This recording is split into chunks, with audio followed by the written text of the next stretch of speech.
à l'église de La Fontaine. Nous croyons que le Seigneur vous a richement béni. Il a répandu sur vous ses bénédictions en abondance. Vous avez été sous ses ailes protectrices. Aucun malheur ne nous a atteints. Pourquoi ne pas dire que le nom de l'Éternel, notre Père et notre Dieu, soit exalté d'éternité en éternité. Très heureux de vous revoir et heureux de pouvoir saluer nos amis qui sont avec nous sur l'Internet. Nous croyons que l'Éternel a un message pour vous aujourd'hui et nous souhaitons que vous preniez les dispositions régulières afin de recevoir de Dieu la révélation de sa parole, que son Esprit Saint puisse parler à vos cœurs, que votre esprit soit en harmonie avec son esprit et que finalement Dieu soit glorifié et nous autres nous soyons bénis. Le sujet de ce soir a pour titre la grande déception de ceux qui le font à leur guise. Je reprends. La grande déception de ceux qui le font à leur guise.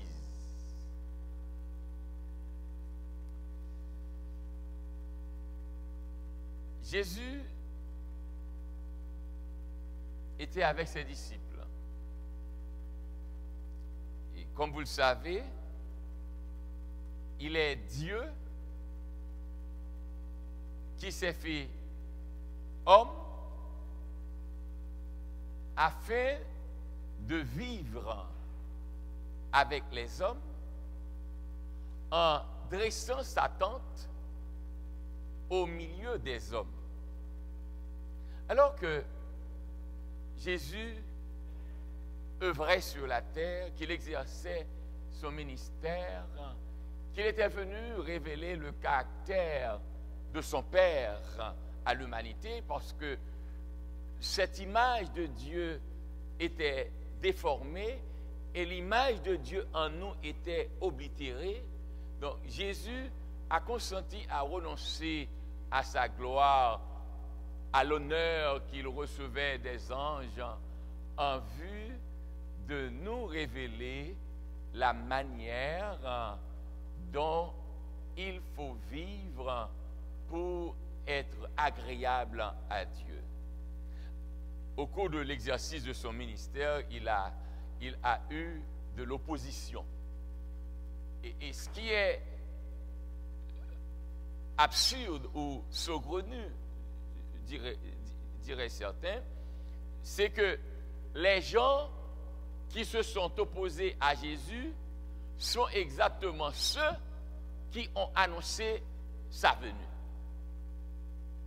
Les gens qui ont offert de la résistance à Jésus sont exactement ceux qui, à partir de la révélation de Dieu, de Moïse jusqu'au dernier prophète ayant précédé Jésus, ou pourrais-je dire jusqu'à Jean le baptiseur, c'est exactement ces hommes-là qui ont étudié la parole de Dieu, qui ont attendu le Messie. Ce sont eux, quand le Messie est venu maintenant, qui font de l'opposition au Messie.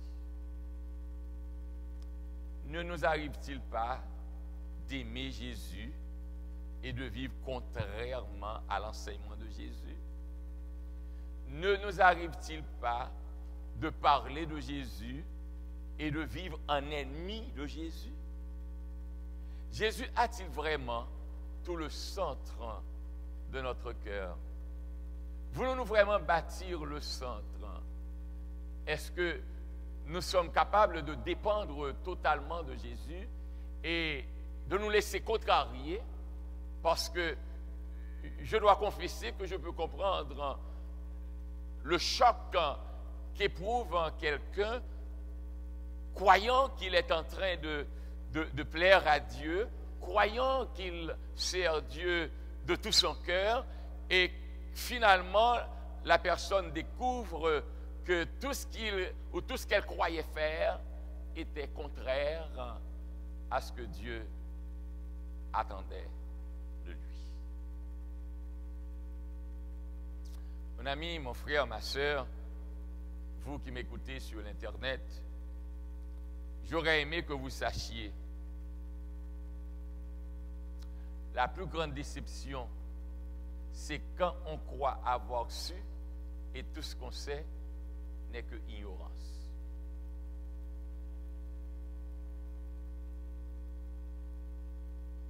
On ne peut vous empêcher de croire que vous savez, mais quand vous ne savez pas ce que vous devez savoir, vous n'allez pas réussir. La réussite est fonction de l'exactitude de ce qu'on doit savoir. Je me rappelle très bien, j'ai échoué ma première année de bac pour 1 point. J'étais un homme très confiant en moi-même, têtu. Ce que je croyais, personne ne pouvait me l'enlever. Et j'ai fait une mauvaise interprétation de la pente angulaire. Et ma courbe, au lieu d'être ainsi, s'est retrouvée non ainsi aux Y, mais s'est retrouvée ainsi aux X. Et un jeune homme qui me suivait m'a dit, mon cher, tu ne l'as pas réalisé, si je vais réussir au bac, c'est grâce à vous, bien que vous croyez être dur, mais j'ai suivi la plume, la manière dont vous écrivez, et tout ce que vous avez écrit, c'est ce que j'ai écrit sur mon papier. Mais aujourd'hui, je veux vous faire savoir que vous avez tort, parce que j'ai regardé toute la salle, les autres élèves, eux tous, ont leur figure ainsi. Vous êtes le seul de la salle à l'avoir ainsi. J'ai dit, mais vous ai-je demandé quelque chose? Je ne vous ai rien demandé. Il dit, oui, vous ne m'avez rien demandé, mais je vous dis que je vous ai suivi toute la semaine et c'est sur vous que j'ai copié tous mes examens. Je vous assure qu'aujourd'hui, vous avez tort, car toute la salle ne veut pas avoir tort et vous êtes le seul à avoir raison. J'ai dit, s'il y a un seul à avoir raison dans la salle, c'est moi. Et imaginez-vous un élève de section C. Mes examens de maths sont sur 300 points. Et voici que, pour avoir mal interprété, ma démarche est correcte, mais pour avoir mal interprété la pente angulaire, il m'a manqué 1 point. Et j'ai échoué. Effectivement, le type a réussi. Je veux vous dire, il y a des choses dans la vie, il faut les savoir comme elles sont, non comme à peu près. Il y a des tournants de l'existence, il ne faut pas se fier aux autres, il faut s'assurer qu'on a bien maîtrisé la matière et qu'on est dans la bonne direction. Mon ami, le sujet de ce soir a pour titre la plus grande déception de ceux qui le font à leur guise. Et j'aurais aimé reprendre la question que Jésus-Christ a posée à ses disciples. Cette question est dans Matthieu chapitre 16, versets 13 à 16. Pardonnez-moi, 13 à 20. Jésus étant arrivé dans le territoire de Césarée et de Philippe, demanda à ses disciples, « Qui dit-on que je suis, moi,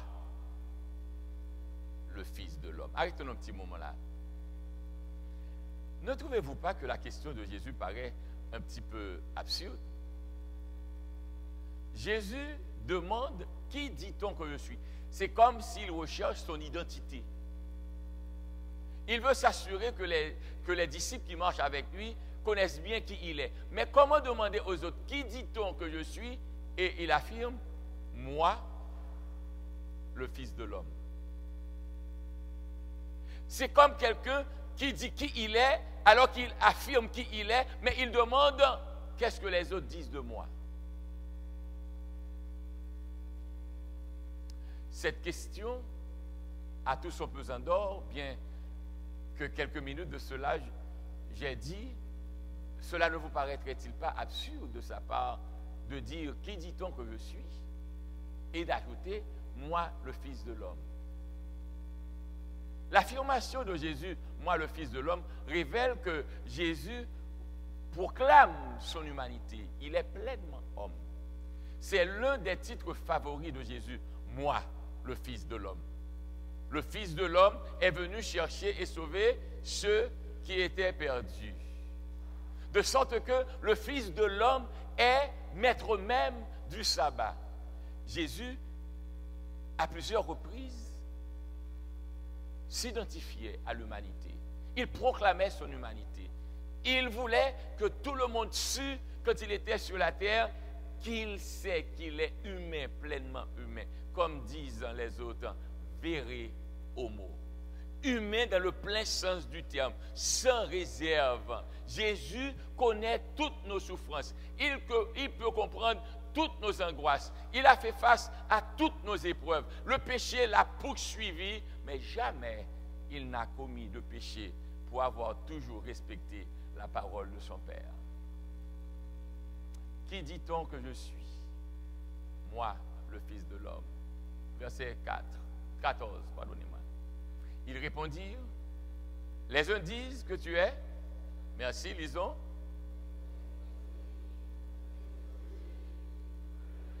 Voyez-vous, comprenez très bien, les disciples vivent avec Jésus, ils marchent avec Jésus, mais pourtant ils ne peuvent pas donner une réponse précise.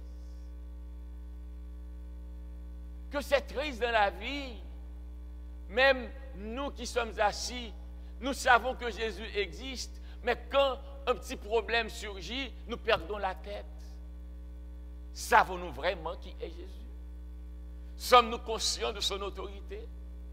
Savons-nous que Jésus peut tout faire? Il n'y a rien qui lui soit impossible. Face aux épreuves, face aux tribulations, face aux difficultés, sommes-nous capables de rester attachés à notre ancre et de déclarer « Nous sommes plus que vainqueurs, car Jésus est avec nous. »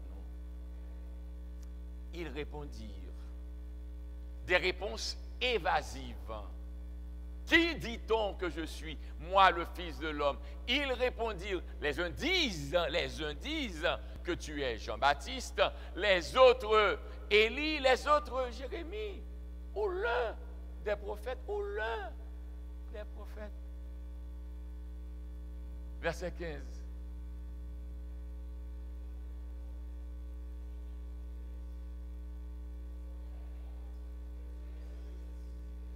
Arrêtons-nous là un petit moment.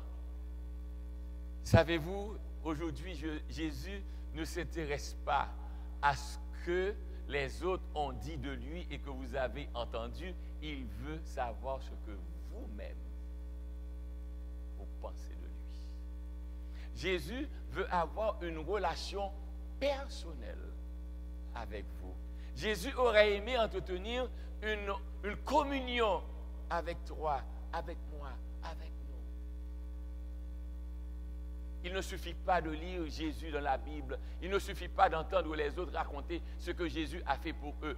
Il t'est permis, à toi, il t'est permis de savoir qui est Jésus.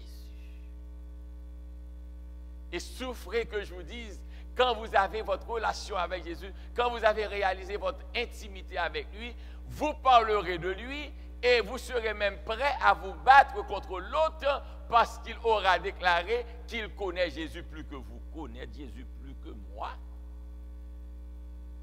Vous pouvez connaître votre Jésus, mais mon Jésus à moi, vous ne pouvez pas le connaître. N'auriez-vous pas aimé entretenir cette relation avec Jésus? N'auriez-vous pas aimé cesser de parler de Jésus à partir de ce que les autres disent? Et permettez-moi, alors que je suis à ce point, permettez-moi de vous rappeler une chose. Ne dites jamais, ces gens-là, quand je considère la manière dont ils vivent, je n'ai aucun désir de marcher avec Jésus. Ce sont eux, au contraire. Jésus a besoin d'un homme sérieux comme vous, d'une femme sérieuse comme vous, pour venir faire la différence. Car ce n'est pas Jésus qui n'est pas bon, mais ce sont ceux qui marchent avec lui, qui ne font pas honneur à sa crédibilité.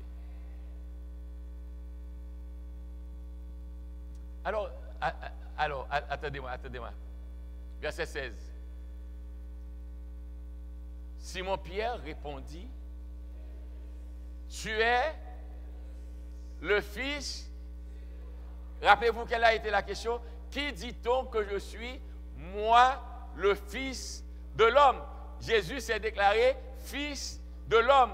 Et quelle va être la réponse de Pierre? Tu es le fils du Dieu vivant. En sorte que ce personnage-là, qui est le fils de l'homme, est également le fils du Dieu vivant. Vere homo et vere deo, pleinement homme et pleinement Dieu. Donc quand Christ a posé à l'introduction, qui dit-on que je suis, moi, le fils de l'homme, ce n'est pas qu'il n'eût su pas qui il était, mais c'est parce qu'il voulait compléter sa nature, puisque lui, il s'est déclaré fils de l'homme, mais ce n'est pas là seulement la dimension de son identité. Son identité est pleinement homme et pleinement Dieu. Il a fallu l'intervention de quelqu'un qui le connaît pour dire, tu es le Christ, le Fils du Dieu vivant. Et regardez ce qui va se passer. Jésus, reprenant la parole, lui dit, tu es heureux, Simon, fils de Jonas, car ce ne sont pas la chair et le sang qui t'ont révélé cela, mais c'est mon Père qui est dans les cieux. Oui, Simon, je suis le Fils du Dieu vivant. Oui, Simon, je suis Christ, je suis le Messie, je suis l'envoyé. Oui, c'est moi qui ai été mis à part pour venir révéler aux hommes qui est Dieu. Je suis le Fils du Dieu vivant. Verset 18. Et moi, et écoutez bien, j'aurais aimé que vous priez beaucoup et que vous parveniez à saisir ce verset. Et moi, je te dis que tu es Pierre. Et que sur cette pierre, je bâtirai mon église. Et que les portes de l'enfer, pardonnez-moi, du séjour des morts, ne prévaudront point contre elle. Attendons-nous. Dans votre cœur, lisez ce texte maintenant, pour vous-même. Lisez-le pour vous-même. Et demandez à Dieu de vous aider à comprendre. Et moi, Jésus, je te dis, toi qui es Pierre, que tu es Pierre. Tu viens d'affirmer que je suis le Fils du Dieu vivant, le Christ, le Fils du Dieu vivant. Mais moi, je te reconnais comme étant Pierre, Simon, fils de Jonas. Mais que sur cette pierre, je bâtirai mon église. Mes amis, laissez-moi vous rappeler, l'église n'est à personne, l'église est à Jésus. Je dis toujours à mes membres d'église, quel que soit le district où je passe, je suis seulement l'assistant de Jésus. Mais le pasteur de l'église n'est pas moi. Le pasteur de l'église est Jésus-Christ de Nazareth. Bien-aimés, l'église est à Jésus. Ne l'oubliez pas. l'Église est à Jésus. Et sachez, quelles que soient les crises par lesquelles l'Église passe, l'Église a déjà triomphé. Parce que son fondateur, son maître a déclaré, les portes du séjour des morts ne prévaudront point contre elle. C'est le futur du verbe prévaloir. Prévaloir laisserait comprendre qu'on est supérieur à l'autre. Et puisque sa force est supérieure à l'autre, on domine l'autre, on remporte la victoire sur l'autre. Mais Jésus nous a dit, rien dans ce monde ne peut renverser son Église. Rien. Mais, arrêtons un petit moment. Tu es Pierre. Et que sur cette pierre, quand nous lisons, il y a le nom propre, Pierre, et il y a le nom commun, Pierre, petit p, qui est du domaine minéral. Et on aurait dit que Jésus, en parlant à Pierre, a pointé du doigt la pierre. Je respecte cette interprétation et que Jésus a montré à Pierre la pierre sur laquelle le Pétra, sur laquelle lui Pétros vient de parler, et Jésus, après avoir répondu à Pétros, dit à Pétros que sur Pétra, je bâtirai mon église.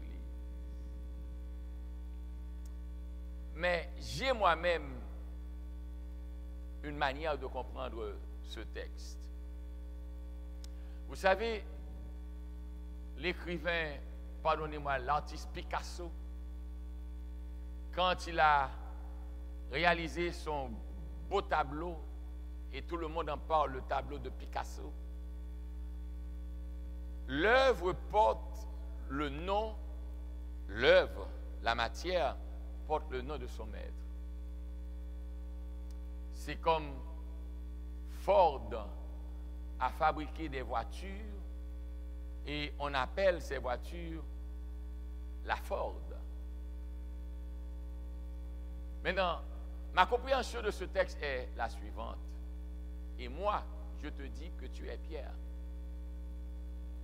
Mais Pierre, tu viens de faire une déclaration. Laquelle? Tu viens juste de dire que je suis le Christ, le Fils du Dieu vivant. Et c'est ce que je suis. Alors, Pierre, sur ta déclaration que je suis le Christ, le Fils du Dieu vivant, je bâtirai mon église et les portes de l'enfer ne prévaudront point contre elle. Ce n'est pas à dire que c'est une roche littérale, mais la déclaration que je suis le Christ, mon église est bâtie sur moi. Et puisque mon église est bâtie sur moi, il n'y a rien qui puisse détruire cette église.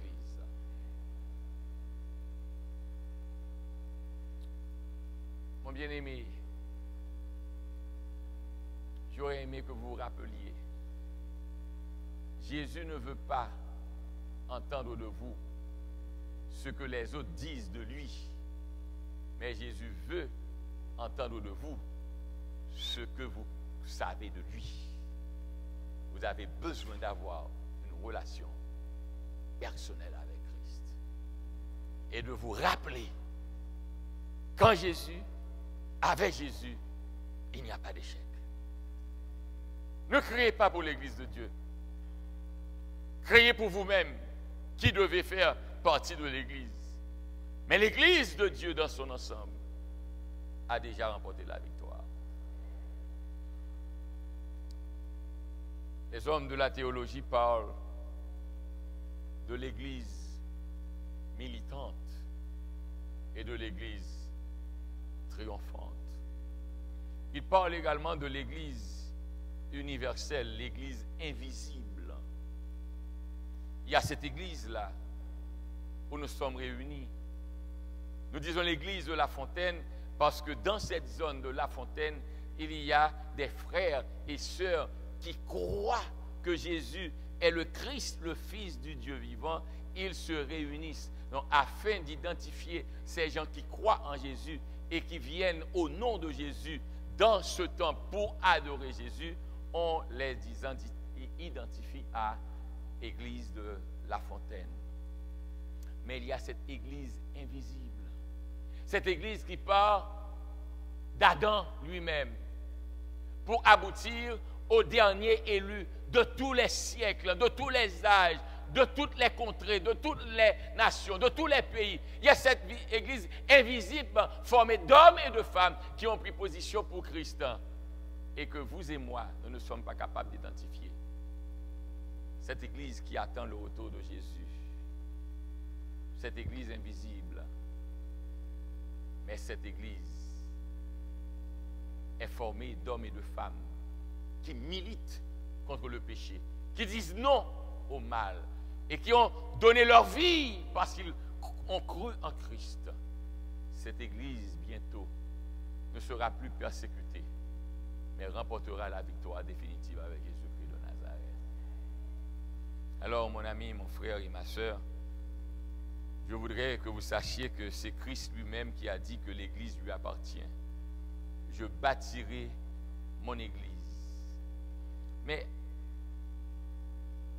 essayons de comprendre que Jésus n'a pas déclaré « je bâtirai mes églises ». Mon point aujourd'hui, dans cette étude avec vous, je veux que vous sachiez, quelle que soit la multiplicité d'églises que vous voyez au dehors, Jésus n'a qu'une église. Jésus n'a jamais dit « je bâtirai mes églises », il a dit « je bâtirai mon église ». Alors, de quoi l'église de Jésus est-elle formée? En se présentant comme étant le bon berger, Jésus a déclaré dans l'Évangile selon Saint Jean chapitre 10, ce qui suit. Jean chapitre 10, versets 14 à 16, il a dit « Je connais mes brebis et elles me connaissent. Comme le Père me connaît et comme je connais le Père et je donne ma vie pour mes brebis. J'ai encore d'autres brebis qui ne sont pas de cette bergerie. Celles-là, il faut que je les amène. Elles entendront ma voix. Et il y aura un seul troupeau et un seul berger. Et écoutez, suivez cela attentivement. Suivez. Mes brebis me connaissent. Je connais mes brebis. Mes brebis me connaissent. Je connais mes brebis. De même que le Père me connaît et je connais le Père. Mais, ne croyez pas que ces brebis que vous voyez là sont les seules que j'ai. Alors, j'ai encore d'autres brebis qui ne sont pas de cette bergerie. J'ai encore d'autres brebis qui ne sont pas de cette bergerie. Celle-là, naturellement, vous allez pouvoir répondre à cette question. C'est une question de grammaire et le contexte de la phrase, la structure de la phrase va vous aider rapidement à répondre sans que vous ayez à vous bouleverser l'esprit. Vous savez, quand nous disons celle-là, le celle-là n'est pas le dernier mot qui précède le pronom démonstratif, mais plutôt le premier mot mentionné. Si les deux étaient au pluriel, peut-être que vous aurez plus de difficultés à répondre à ma question. Mais si je vous dis celle-là représente qui, automatiquement vous allez me dire que celle-là représente les autres brebis. Parce que s'il s'agissait de bergerie, bergerie est au singulier, ce serait celle-ci. Mais Jésus nous dit que j'ai encore d'autres brebis qui ne sont pas de cette bergerie. Et attendons. Mon ami, vous n'avez aucun droit de regarder aucune personne et de dire à cette personne qu'il ou qu'elle est perdue. Personne n'a ce droit. Seul Jésus connaît qui est perdu et qui est sauvé. Tout ce que vous et moi, nous avons à faire est de nous réjouir que notre Père a encore d'autres brebis qui ne sont pas de cette bergerie. Regardez très bien, tout à l'heure, nous avons vu que Jésus a dit que mon Église, et maintenant Jésus a dit cette bergerie. Jésus n'a pas dit, puisqu'il y a d'autres brebis qui ne sont pas de cette bergerie, je vais établir d'autres bergeries ailleurs. Non, Jésus a dit, il y a encore d'autres brebis qui ne sont pas de cette bergerie, et bien que ces autres brebis ne soient pas encore de cette bergerie, mais ces autres brebis qui ne sont pas encore de cette bergerie sont des brebis à moi. Alléluia. Ces brebis, bien qu'elles ne se trouvent pas encore dans la bergerie, mais elles sont à moi. Et puisque ma bergerie, la bergerie, c'est la demeure des brebis, c'est là où toutes les brebis se réunissent. Jésus a déclaré, ce n'est pas la bergerie qui va après les brebis, mais ce sont les brebis que j'amène dans la bergerie. Je reprends. Ce n'est pas la bergerie qui marche après les brebis, mais ce sont les brebis qui doivent laisser où elles sont pour venir dans la bergerie. En sorte que, au dehors, Jésus a encore des brebis. Et parfois, vous regardez la personne sur son apparence et vous dites que cette personne n'a rien à voir avec Jésus. Vous vous trompez. C'est une enfant de Dieu que Satan est en train de maltraiter. Au temps opportun, Jésus va briser la chaîne et amener sa brebis au bercail. J'ai encore d'autres brebis qui ne sont pas de cette bergerie. Ces brebis-là, je dois les amener. Et j'ai aimé, il faut. Vous vous rappelez, c'est une forme impersonnelle qui traduit l'obligation. Il faut. Ce n'est pas, savez-vous, bien-aimés frères et sœurs, je bénis le ciel de ce que Jésus est Jésus. Ce n'est pas une affaire facultative. Il n'y a pas d'option là-dedans. Il n'y a aucun facteur optionnel. C'est vous devez. Nous devons être sauvés. Il n'y a pas d'alternative. Ou il n'y a pas d'autre possibilité. La possibilité est seulement en Jésus-Christ de Nazareth. Et Jésus a dit, il faut que je les amène. Elles entendront. Et il y aura. Je bâtirai un seul. Pourquoi un seul troupeau? Et qui est le berger? Il n'y a pas de Jésus vous devez enlever de votre esprit cette idée qui n'est pas du tout correcte. Oui, vous aimez Jésus, j'aime Jésus. Fais à ta manière, je fais à ma manière, puisque nous tous nous servons le même Jésus. Ça, c'est de l'absurdité. Si vous et moi, nous servons le même Jésus, vous et moi, nous devons nous retrouver au même endroit. S'il y a un seul Jésus, et que le Jésus que je sers est celui que vous servez, nous ne pouvons pas être différents. Et l'église de Jésus n'est pas une question de non, l'église de Jésus est une question de ainsi parle l'Éternel. Alors, pourquoi il y a combien de troupeaux et combien de bergers? Auriez-vous aimé appartenir au troupeau de Jésus? Êtes-vous fiers de savoir que Jésus est votre berger? Et savez-vous, quand Jésus veille sur vous, quand Jésus prend soin de vous, rien ne peut vous détruire?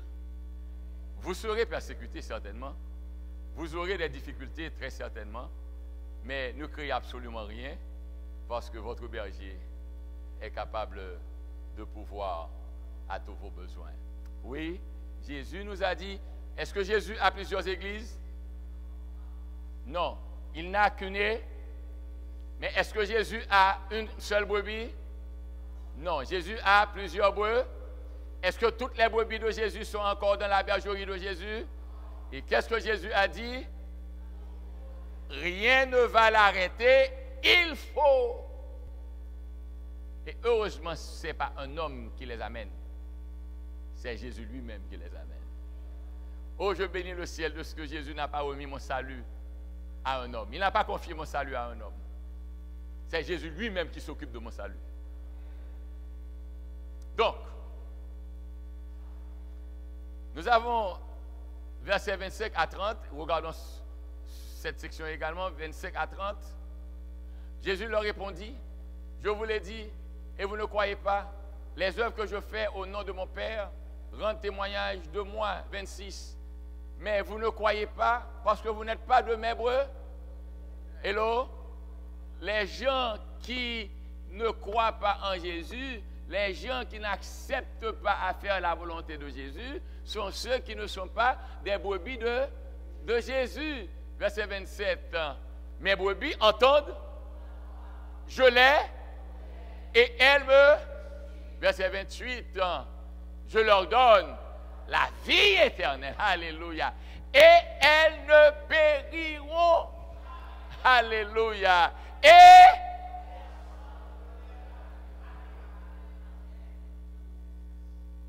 vous savez, Jésus est stylé. Jésus a la manière de dire la vérité sans que vous sachiez de qui il parle. Si vous êtes capable de comprendre, vous êtes intelligent. Mais jamais ce n'est pas lui. Savez-vous ce que j'aime dans ce texte?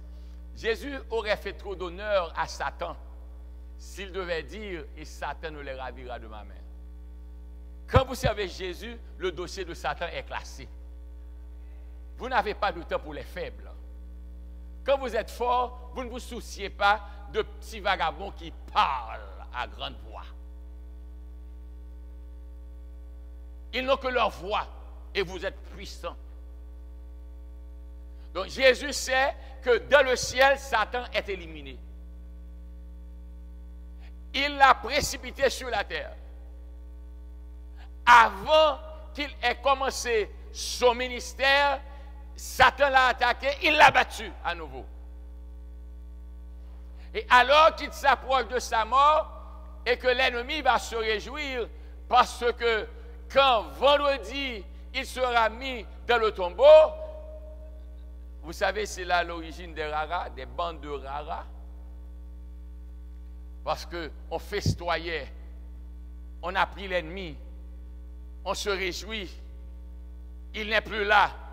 Mais ce que l'ennemi ne veut pas prévoir, ne pouvait pas prévoir, s'il y a un vendredi après-midi, il y a un dimanche matin. Alléluia. Mon ami, si maintenant vous souffrez, sachez que bientôt votre délivrance va arriver. Mon ami, sachez que dans la vie, les problèmes ne durent jamais, mais la bénédiction de l'Éternel durera jamais. personne ne peut les ravir de ma main. Si vous voulez servir Jésus, si vous répondez à l'appel de Jésus, ne dites pas que vous ne pouvez pas remporter la victoire sur Satan. Jésus a dit, quand vous êtes à lui, personne.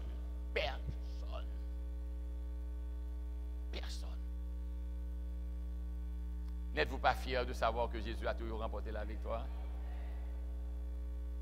Oh, je suis content et je me joins à vous également. Jésus ne perd jamais, il gagne toujours. Il gagne toujours. Verset 29. Mon Père qui me les a est plus grand et personne ne peut les ravir de la main de mon. Verset 30. Moi et le Père, nous sommes un. Moi et le Père, nous sommes un. Alors, faisons une récapitulation. Combien d'églises Jésus a? Maintenant, combien de brebis Jésus a? Est-ce que le fait que Jésus a des brebis partout où se trouvent les brebis, il y a un troupeau pour eux? Que fait Jésus? De quelque endroit que puissent être les brebis, qu'est-ce qu'il a dit? Parce que combien d'endroits a-t-il? Il n'y a... Bien-aimés, je n'aurais pas aimé que vous partiez d'ici sans que vous ne saisissiez cet aspect-là. Jésus n'établit pas un troupeau parce que les brebis se trouvent dans un endroit. Mais Jésus a son troupeau établi quelque part et il dit, il va lui-même à la recherche des brebis pour les amener dans le troupeau. Ça doit être clair dans votre esprit. Maintenant, puisque Jésus dit que ces brebis entendent sa voix et qu'elles suivent Jésus, alors, ce serait intéressant de savoir quelles sont les caractéristiques des brebis de Jésus, comment reconnaître, comment identifier une brebis de Jésus, comment savoir que vraiment on est du troupeau de Jésus, de la bergerie de Jésus. J'aurais aimé que vous lisiez dans Matthieu chapitre 15, versets 1 à 9.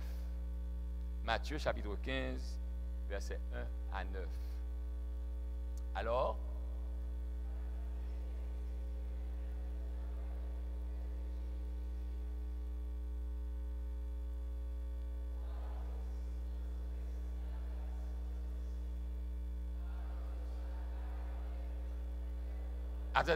attendez. Vous devez faire la différence entre loi et tradition. Il y a des traditions qui deviennent lois, mais sans que ce soit des lois vraiment. Une tradition que nous avons chez nous, le 1er janvier, nous prenons la soupe de Giromont. Est-ce qu'il y a quelque part dans la Constitution haïtienne où il est écrit « Il faut boire de la soupe » ? Nulle part. Mais, traditionnellement, 1er janvier, soupe. Maintenant, s'il m'arrive de dire que moi, je ne bois pas de la soupe, est-ce que cela veut dire que je ne suis pas haïtien? Est-ce que vous devez me condamner parce que je ne bois pas de la soupe?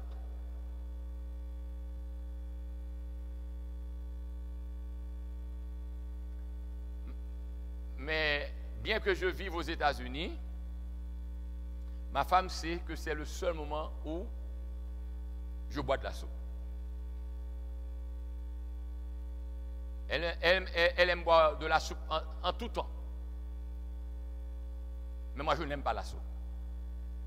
Surtout la soupe de Giromont. Mais le 1er janvier, ne me laissez pas passer mon 1er janvier sans me donner de la soupe. Parce que ça est devenu partie de ma vie. Et savez-vous ce qui arrive? Parfois, la tradition est plus puissante que les principes.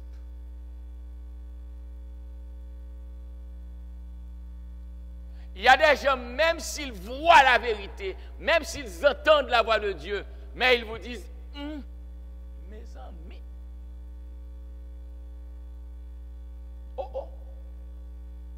comme si pasteur. Depuis date, un petit 4 machine dans l'église, je lui ai dit, pourquoi je me n'ai bon Dieu? À la traque, à papa. Mais ce n'est pas moi qui vous le dis, c'est clairement établi.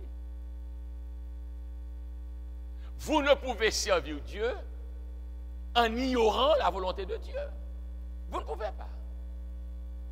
Et le fait d'avoir ignoré la volonté de Dieu pendant un certain nombre de votre vie ne veut pas dire que vous étiez conforme avec la volonté de Dieu.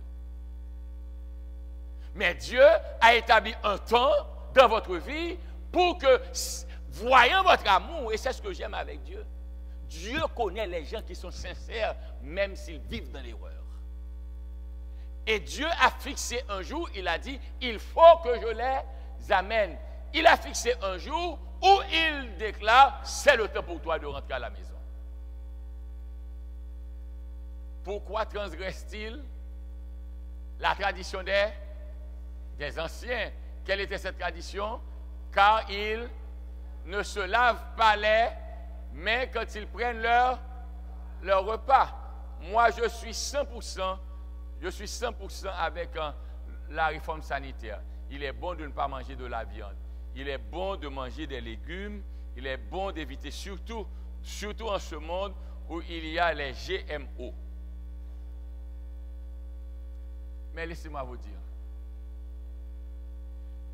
que personne ne me dise que si quelqu'un mange de la viande, il ne sera pas sauvé. Que personne ne me dise que si quelqu'un marche à l'église et qu'il mange de la viande, qu'il a failli. Il est bon de ne pas manger de la viande. En tant que peuple de Dieu, nous devons suivre un régime entier.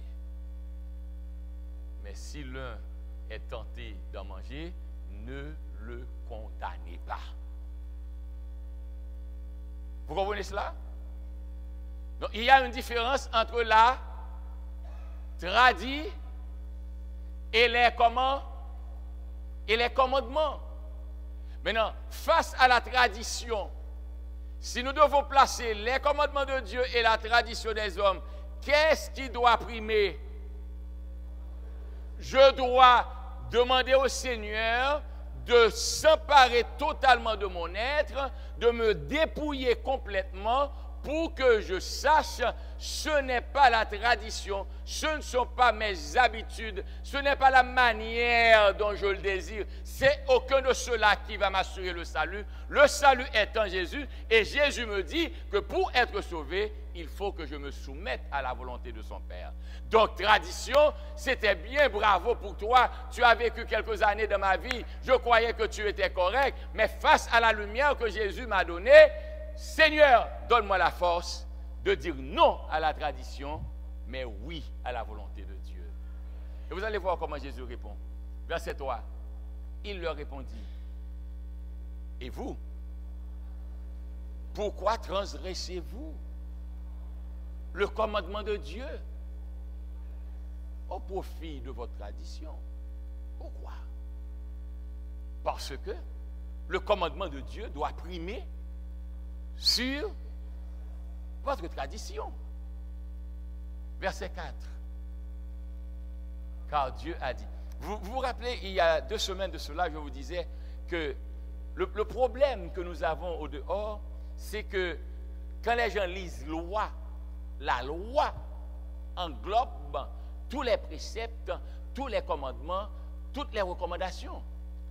Et c'est seulement le contexte qui va vous permettre de définir quel type de loi s'agit-il. S'agit-il de la loi morale, les 10 commandements de Dieu qui révèlent la nature de Dieu, qui révèlent qui est Dieu et qui définit notre relation avec Dieu et avec les hommes, ou s'agit-il de la loi cérémonielle qui était là pour permettre au peuple d'Israël, quand ayant violé le caractère de Dieu, de retrouver dans les principes établis la manière de demander pardon, de se faire racheter jusqu'à ce que le Messie soit venu et qu'il n'ait plus besoin de cérémonie, mais du sang de Jésus.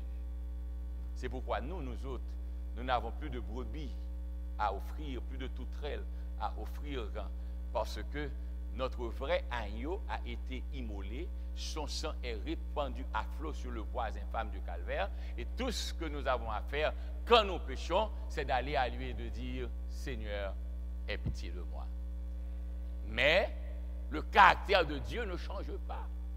Dieu reste Dieu, et ceux qui vivent avec Dieu doivent pouvoir se soumettre à la volonté de Dieu. La question de Jésus est, pourquoi transgressez-vous le commandement de Dieu au profit de votre tradition? Et de quelle loi va-t-il parler? De quel commandement? Car Dieu a dit, honore ton père et ta mère, et celui qui maudira son père ou sa mère sera puni de mort. Verset 5.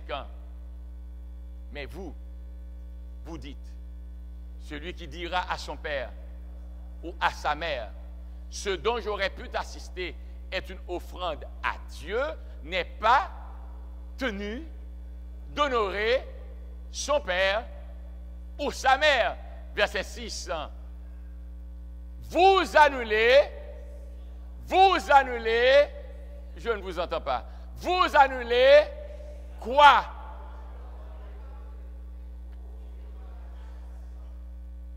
Alors, si j'annule, si j'élimine, si je détruis, si je renverse, si je foule aux pieds le commandement de Dieu, je ne peux pas être de la bergerie de Jésus. Parce que les brebis de Jésus entendent la voix de Jésus et elles suivent Jésus. Et les brebis de Jésus connaissent Jésus et Jésus connaît ses brebis comme le Père connaît Jésus et que Jésus connaît son Père. Vous vous rappelez ce principe de mathématiques? Le principe de mathématiques déclare l'ami de mon ami est mon ami. Quand Jésus dit mes brebis entendent ma voix, elles me connaissent et elles me suivent, et qu'il déclare je connais mes brebis me connaissent, première déclaration. Ensuite, je connais mon Père et mon Père me connaît. Donc maintenant, quelle est la conclusion? Mes brebis me connaissent, je connais mon Père me connaît, par conséquent, mon Père connaît mes brebis et mes brebis connaissent mon Père. C'est pourquoi Jésus a dit, ceux qui me disent, Seigneur, Seigneur, n'entreront pas tous dans le royaume des cieux, mais celui-là seul qui fait la volonté de mon Père qui est dans les cieux. Et c'est pourquoi il a conclu ainsi, c'est mon Père qui m'a donné les brebis. Donc je ne peux pas être disciple de Jésus et ignorer la volonté de mon Père. Le Père de Jésus est mon Père. C'est pourquoi Jésus nous a enseigné à prier ainsi, notre Père qui est aux cieux. Et rappelez-vous que je vous ai déjà dit, il n'y a pas de paternité sans fraternité. Je ne peux pas vouloir définir ma relation avec Dieu en ignorant mon frère qui vit à mes côtés.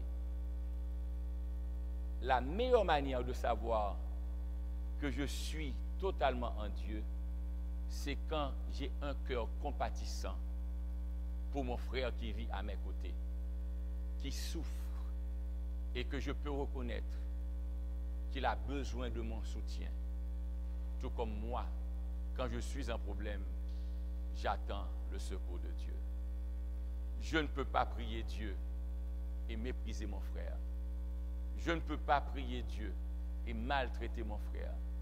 Je ne peux pas prier Dieu et me réjouir du malheur de mon frère. Quand je suis la brebis de Jésus, quand je vis en Jésus et que Jésus vit en moi, je suis sensible aux besoins de ceux qui vivent à mes côtés. Donc Jésus a dit, vous annulez ainsi la parole de Dieu. À quel profit? Au profit de votre tradition. Verset 8. Verset 8. Verset 7, merci. Hypocrite. Ésaïe a... Pourquoi Jésus a-t-il dit hypocrite? C'est quoi l'hypocrisie? C'est un faux semblant.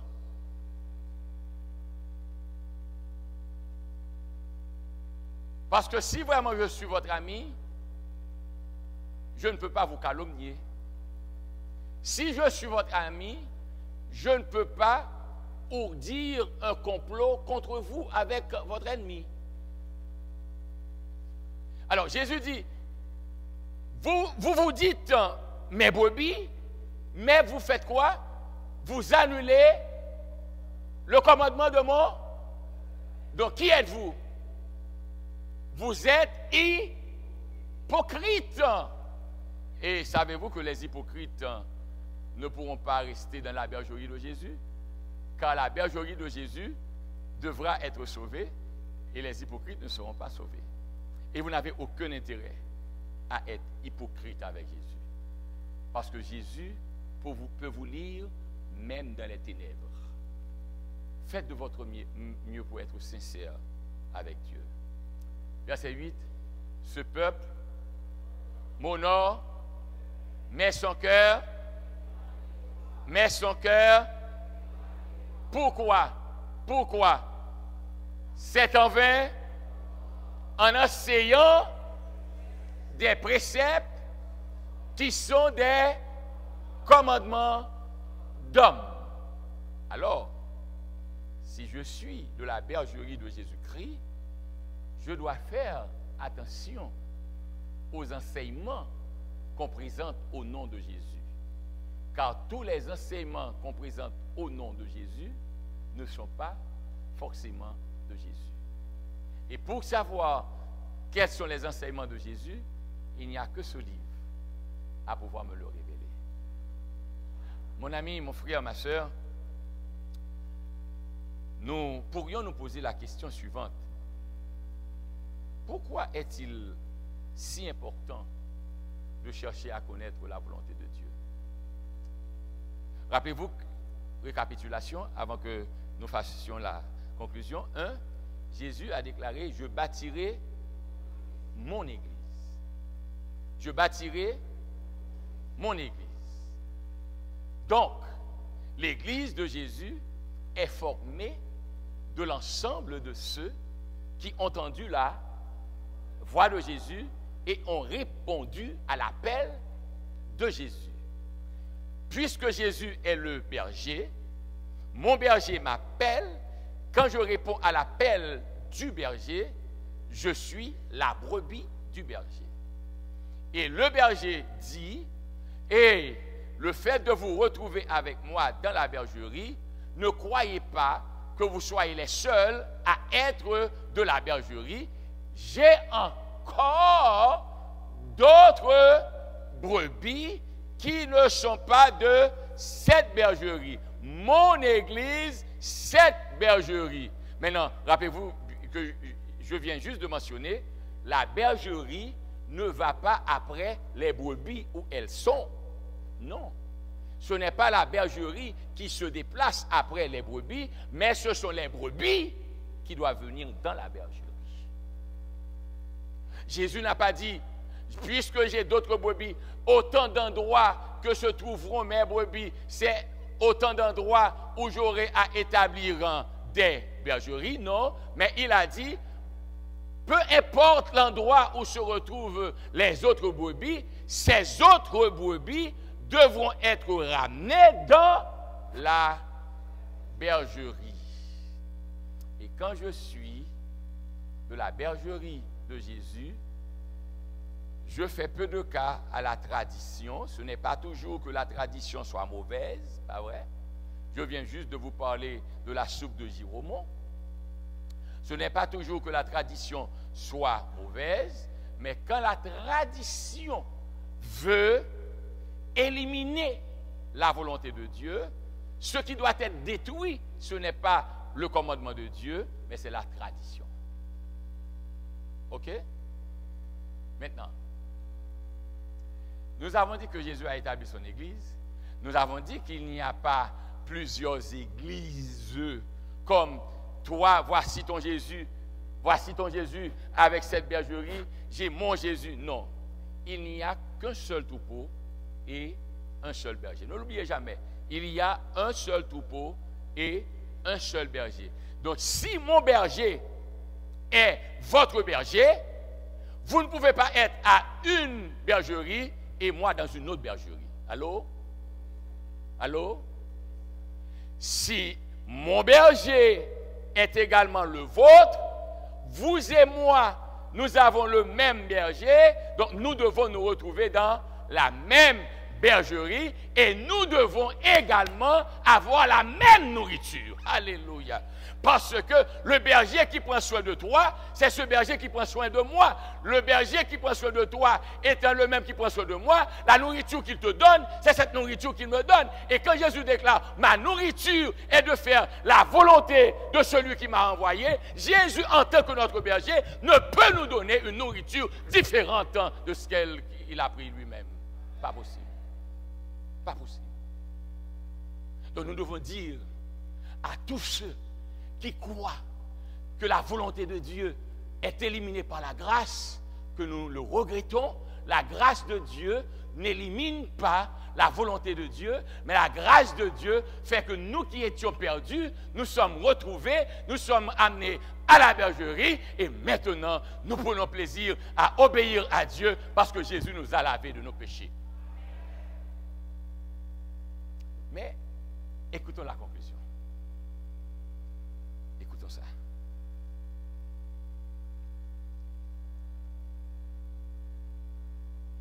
Jésus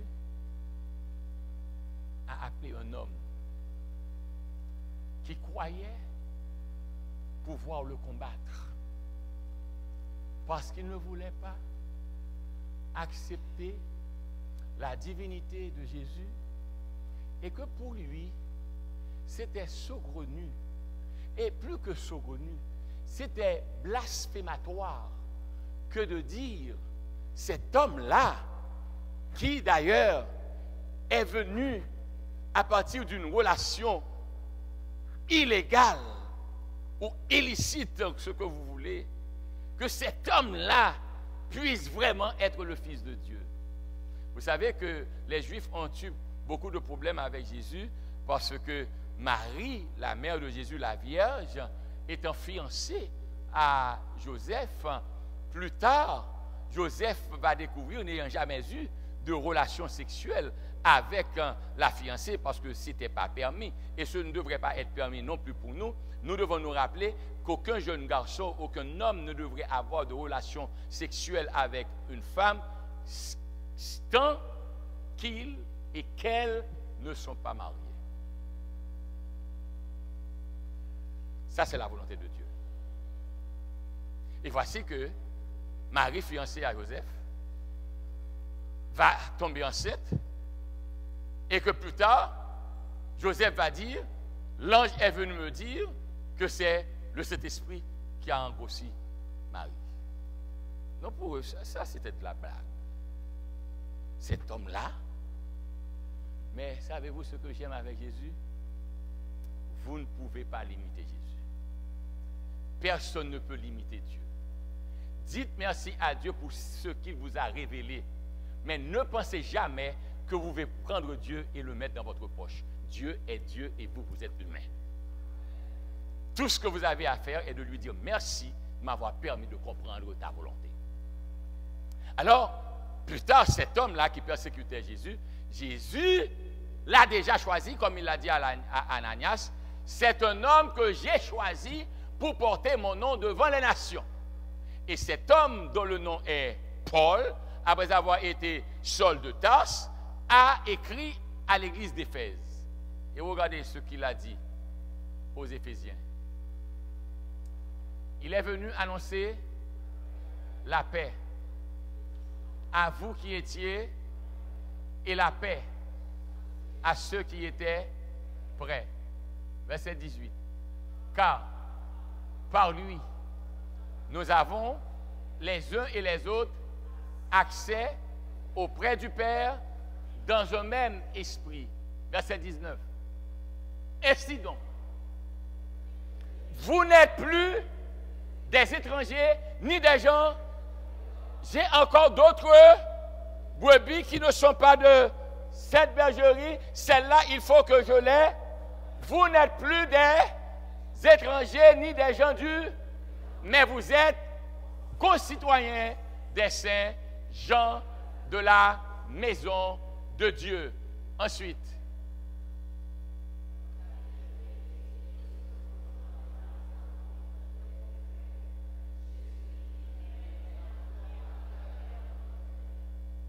arrêtez-vous là. Arrêtez là. Regardez cela. Regardez cela.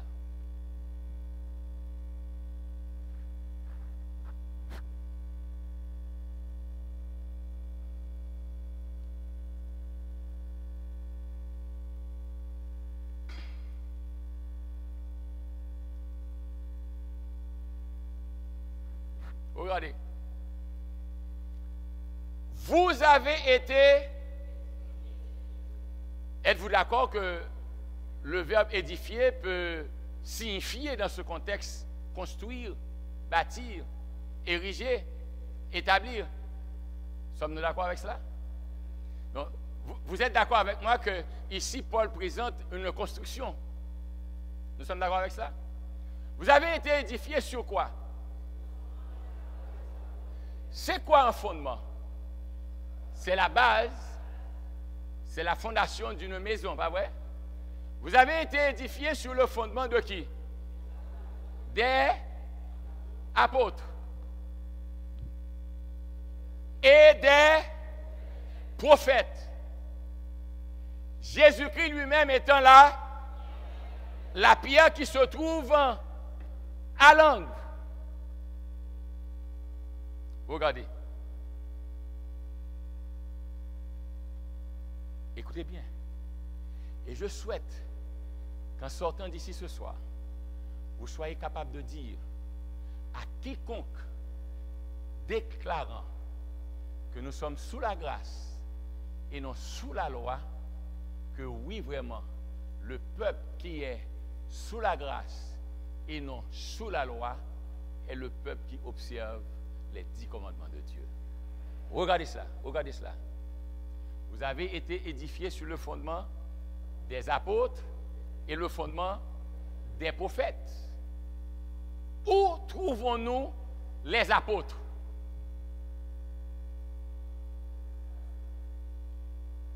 Y a-t-il eu de l'apostolat dans l'Ancien Testament? Non. Bien que nous étudions Jonas comme missionnaire, le premier missionnaire dans l'Ancien Testament. Mais en bloc, quand nous parlons des apôtres, où trouvons-nous les apôtres? Donc j'appelle ça comment? Nouveau Testament. Et des prophètes. Où trouvons-nous les prophètes? Vous êtes d'accord avec cela? Ça fait l'Ancien, Nouveau Testament, l'Ancien Testament. Répétez avec moi. Nouveau Testament, Ancien Testament. Maintenant, le texte dit, Jésus étant la pierre angulaire. Regardez très bien, angulaire est un adjectif dérivant de angle. Donc, à l'angle des deux, à l'angle du nouveau et de l'ancien, qui donc nous trouvons? Qui fait la jonction entre les deux? Qui établit la coordination entre les deux? Pourquoi?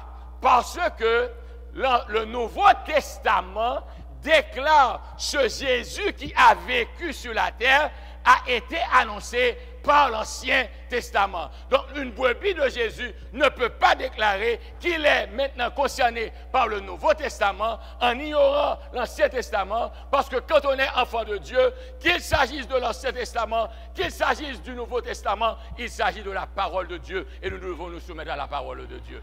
Aucun chrétien qui va au ciel n'aura pas à lutter avec sa conscience pour dire que oui, c'était pour les Juifs. Si c'était pour les Juifs, quelle partie de la Bible est pour vous, Haïtiens?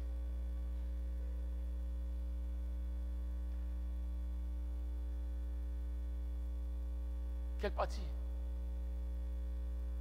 Toute la Bible est la parole de Dieu. Et nous tous qui voulons vivre pour Dieu, nous devons nous soumettre à la volonté de Dieu. Et n'oubliez pas, dès le premier soir, ce que je vous ai dit, Jésus a déclaré, vous sondez les Écritures parce que vous pensez avoir en elles la vie éternelle, et ce sont elles qui rendent témoignage de moi. Entendons-nous, entendons-nous. Quand Jésus l'a déclaré, il exerçait son ministère. Premièrement, il n'y avait pas eu de besoin pour conserver ses paroles, comme disent les théologiens, on parle des loquia de Jésus. Il n'y avait pas encore de nécessité de mentionner de zitz in leben.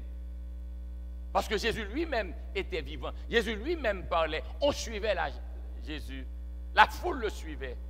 Maintenant, à sa mort, à sa résurrection, à son ascension, les disciples qui étaient avec lui ont commencé à raconter ce que vous vous rappelez la mort d'Étienne, comment il a fait l'apologétie de la mission de Jésus pour dire que ce Jésus-là, c'est lui qui a été promis, c'est lui le sauveur. Et vous vous rappelez très bien comment Paul, se tenant debout, regardait le massacre d'Étienne. Et depuis ce jour-là, la conscience de Paul commençait par le bouleverser. Il n'y avait pas encore le Nouveau Testament, mais l'Ancien Testament existait. Le canon de l'Ancien Testament existait dans son ensemble. Donc si Jésus déclare, vous sondez les Écritures parce que vous pensez avoir en elles la vie éternelle, et ce sont elles qui rendent témoignage de moi, à ce moment-là, il ne parlait que de l'Ancien Testament. Donc quand Paul déclare, toute l'Écriture est inspirée de Dieu, rappelez-vous bien, s'adressant à Timothée. Alors, vous allez me dire que le Nouveau Testament était encore établi? Non. Donc, je vous en prie, au nom du Seigneur Jésus-Christ, soyez honnête avec vous-même et demandez au Saint-Esprit de vous aider à faire la volonté de Dieu.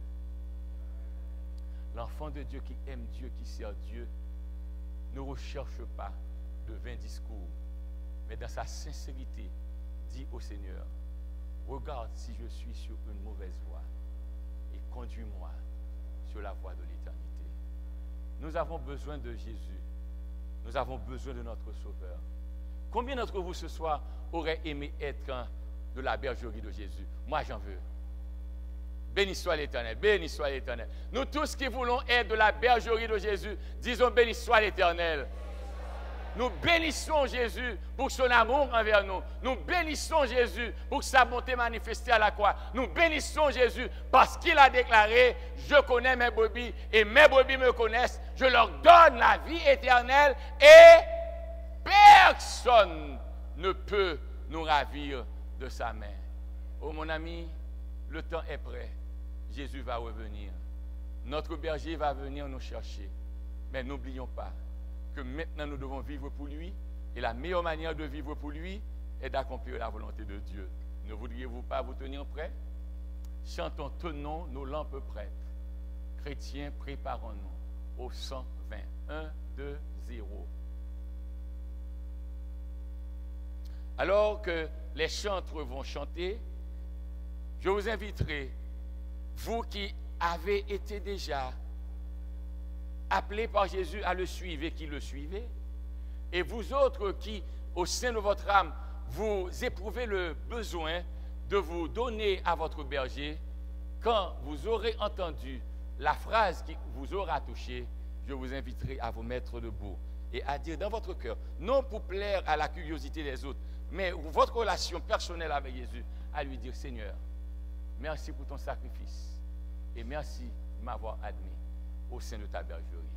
Tenons nos lampes prêtes, chrétiens, préparons-nous. Au numéro 120.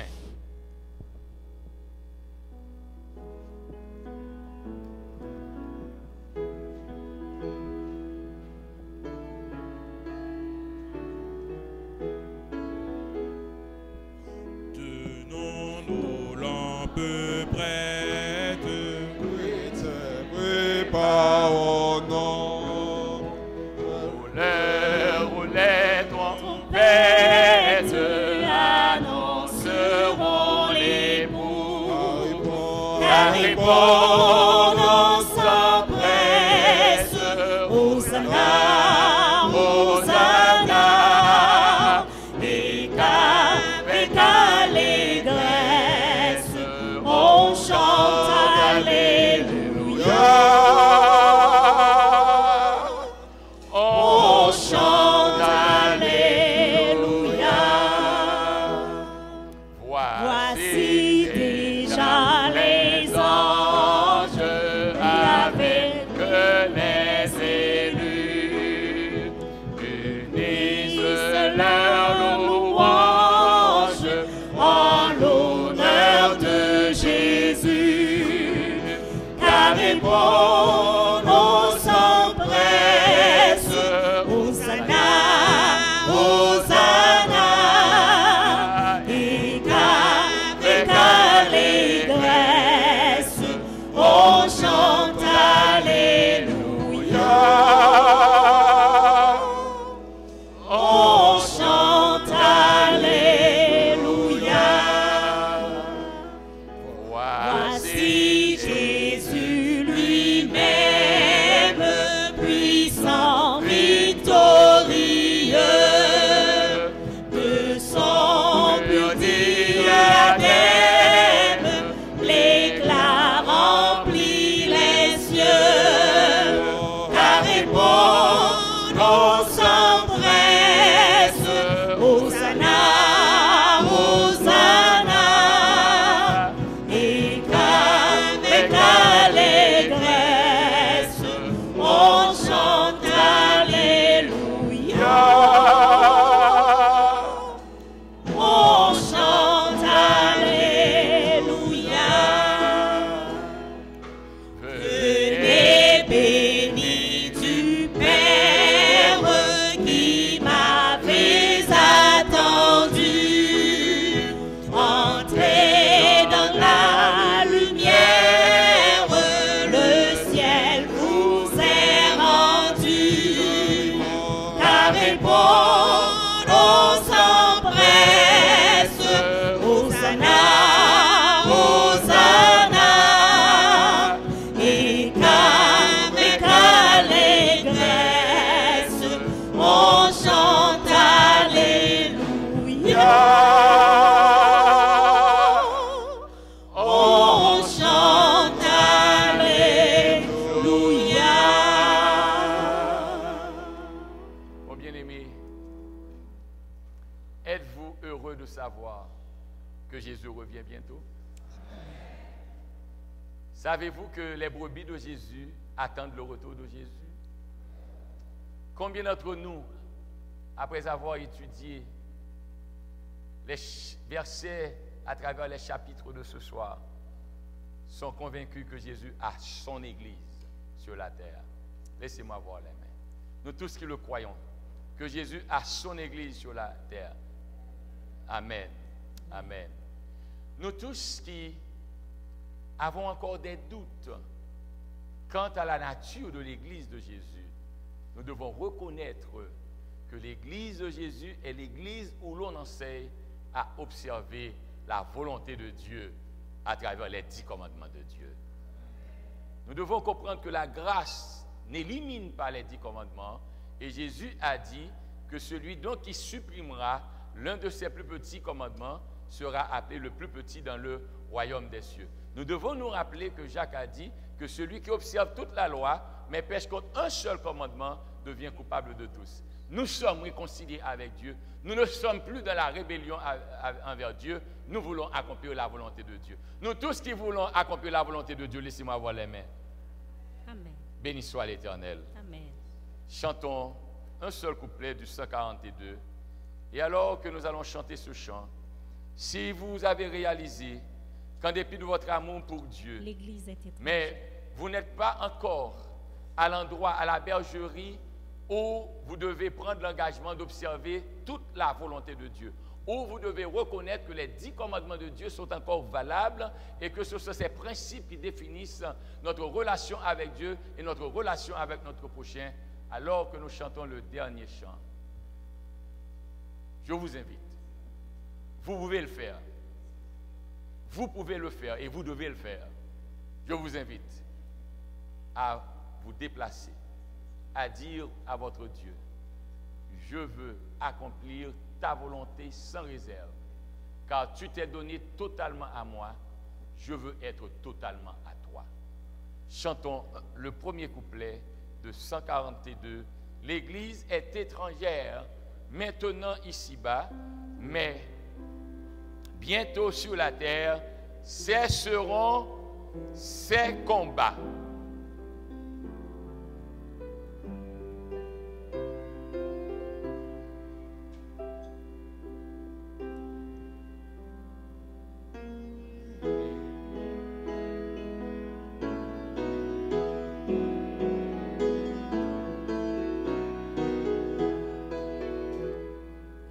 L'Église est étrangère, maintenant ici-bas, mais bientôt sur la terre cesseront ses combats.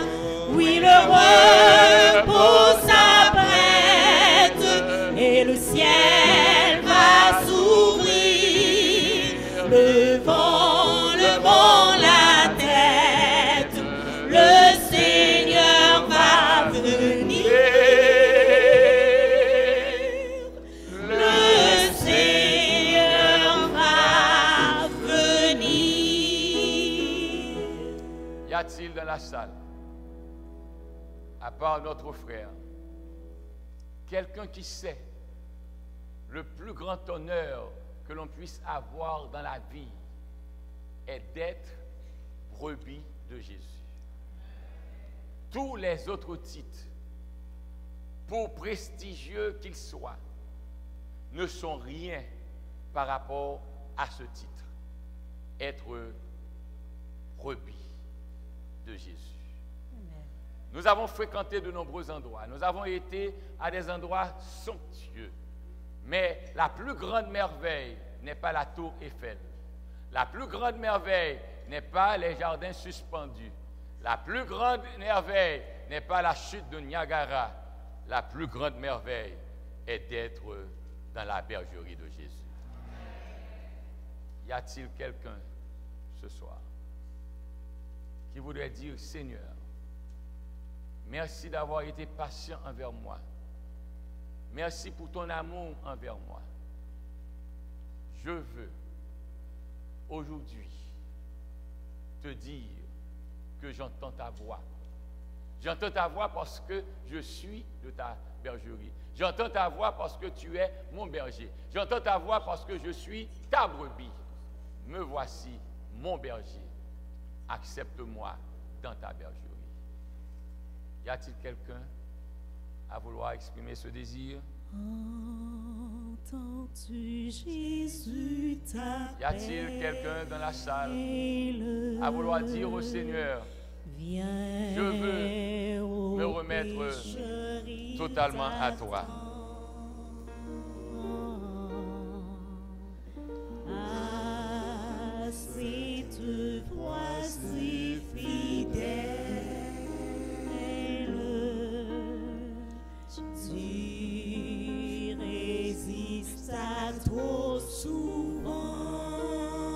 Alors que j'ai le privilège d'avoir la présence des pasteurs Luders et pasteur Vaillant,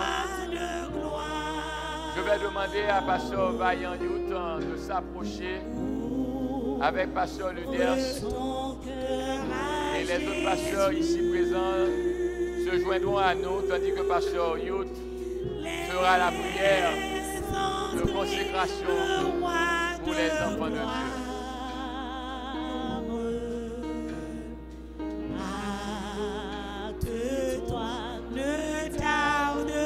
Y a-t-il une dernière brebis de Jésus? C'est maintenant votre possibilité.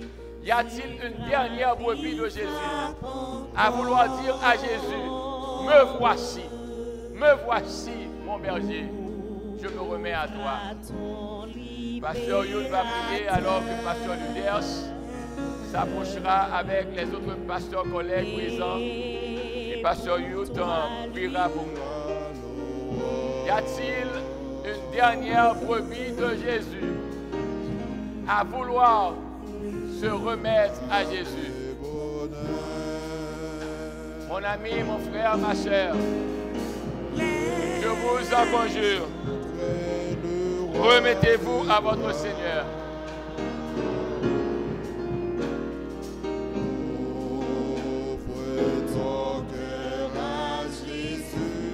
Y a-t-il une dernière brebis de Jésus? Y a-t-il une dernière brebis de Jésus?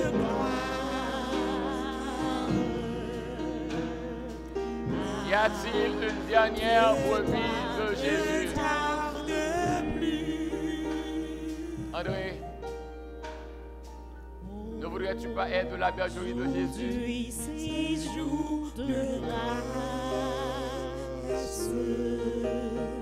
Nous invitons les serviteurs de Dieu à se mettre à genoux avec nous.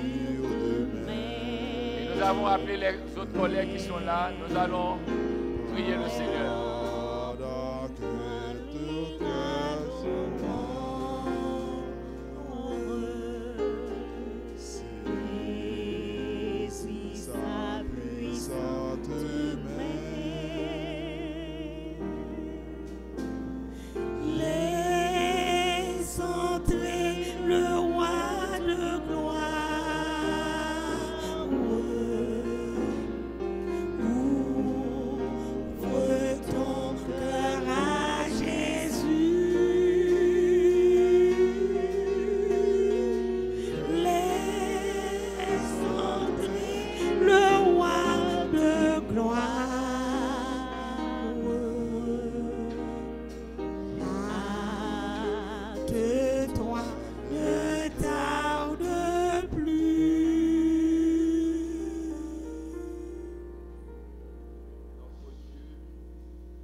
Avec nous pour nous montrer le chemin du salut. Et tu nous as fait la promesse aussi de revenir. Tu n'as pas menti pour la première fois et tu ne peux pas mentir pour la deuxième fois. Nous te remercions infiniment parce que ta parole a été prêchée ce soir. Et ta parole a touché les cœurs. Et voici ton enfant, cette brebis, qui fait partie vraiment de cette bergerie.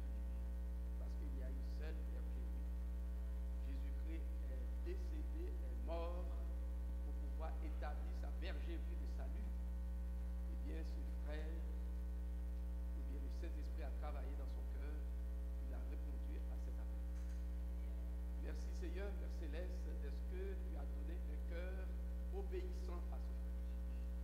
Il y en a d'autres qui sont dans cette salle, peut-être vraiment qui résistent. Je te demande, Seigneur Père Céleste, de donner la libération à ces gens qui viennent à toi. Parce qu'avec toi, Seigneur Père Céleste, nous avons la joie. Et nous pouvons affronter l'avenir, et nous pouvons affronter le présent, et nous pouvons vivre avec toi de victoire en victoire. Voici ce frère est entre tes mains, Seigneur Père Céleste. C'est ton enfant. Je te demande de dresser une muraille de protection autour de lui, de lui donner la victoire sur victoire. Et parce que la victoire est pour toi, Seigneur Père Céleste. On ne le connaît pas, mais cependant tu le connais, Seigneur. Il a répondu à cet appel. Je te demande de le bénir de façon spéciale. Tu connais vraiment le projet que tu as formé. Et bien encore sur lui. Réalise vraiment ce projet, Seigneur Père Céleste.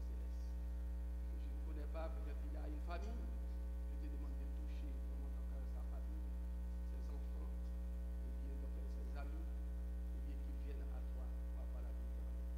Tout nous dit que tu vas venir bientôt. Seigneur Père Céleste, c'est le temps de nous préparer pour le retour en gloire de notre Seigneur Jésus-Christ. De quitter ce monde de malheur, de danger, de maladie, de souffrance. Il est temps, Seigneur Père Céleste, que le monde entier soit touché par cet évangile éternel pour entrer, pour venir à toi. Je te demande de bénir cette assemblée devant toi, Seigneur Père Céleste. Tu as tous ces enfants, des enfants qui résistent, des enfants qui ont des problèmes, que le Saint-Esprit les libère, qu'ils viennent à toi, Seigneur Père Céleste. Merci pour ton enfant, ton serviteur, Pasteur Toussaint, Seigneur Père Céleste, que tu as donné la santé pour pouvoir prêcher ton évangile. Je te demande de les baptiser de la puissance de ton Saint-Esprit, et de baptiser les pasteurs de cette église de la puissance de ton Saint-Esprit, que tous les dirigeants, les anciens, les directeurs, les départements, qui soient baptisés de la puissance de ton Saint-Esprit pour accomplir cette mission, la belle mission de faire connaître le bon nom de Jésus. Sois avec nous, Seigneur Père Céleste, encore une fois ton serviteur. Je te demande de sceller ce serviteur sur son front marqué. Il appartient à Jésus-Christ. Merci Seigneur Père Céleste pour ton amour. Nous te prions au nom de Jésus. Amen. Amen.